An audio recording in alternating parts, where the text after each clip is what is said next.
Magandang araw mga kababayan. Narito na ang pinakabagong update natin sa lagay ng panahon ngayong araw, October 4, 2025, Saturday. Lumabas na po ng Philippine Area of Responsibility si Bagyong Paolo pero nakataas pa din ang signal number 1 sa ilang lugar sa Luzon. At meron tayong bagong weather disturbance na minomonitor na posibleng maging bagyo na rin anumang oras. Para naman lagi kang updated sa lagay ng panahon, i-click mo lang ang subscribe button. Si Bagyong Paolo ay tuluyan ng lumabas ng Philippine Area of Responsibility. Batay sa huling datos ngayong umaga, ang sentro ng Severe Tropical Storm Paolo ay tinatayang nasa 295 kilometers kanluran ng Sinait, Ilocos Sur. Taglay nito ang maximum sustained winds na umaabot sa 110 kilometers per hour malapit sa gitna at may bugso ng hanging umaabot hanggang 135 kilometers per hour. Patuloy itong kumikilos pakanluran, hilagang kanluran sa bilis na 20 kilometers per hour. May lawak ng hanging umaabot hanggang 430 kilometers mula sa sentro. Kaya't ramdam pa rin ang epekto nito sa ilang bahagi ng hilagang Luzon kahit ito'y nakalabas na ng PAR.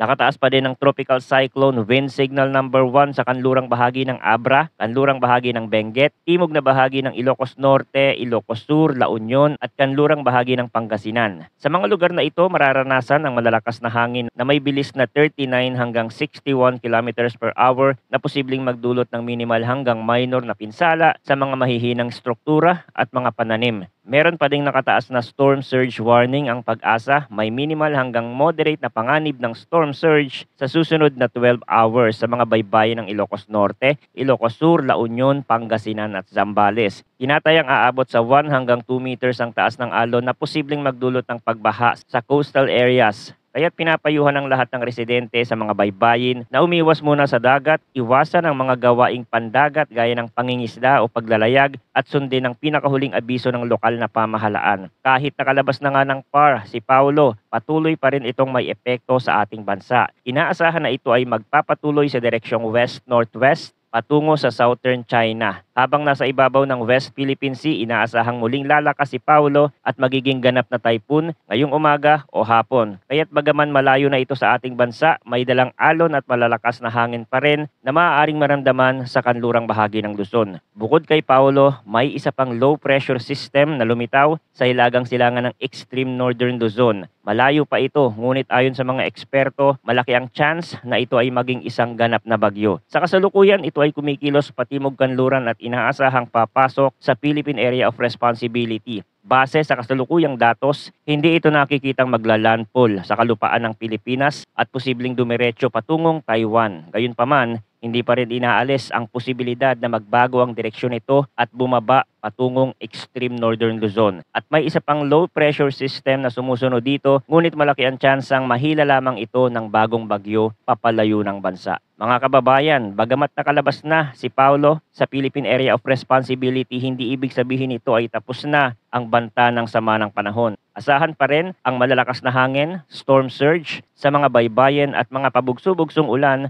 lalo na sa hilaga at kanlurang bahagi ng Luzon. Samantala, patuloy nating babantayan ang bagong low pressure area na maaaring maging bagyo sa mga susunod na araw.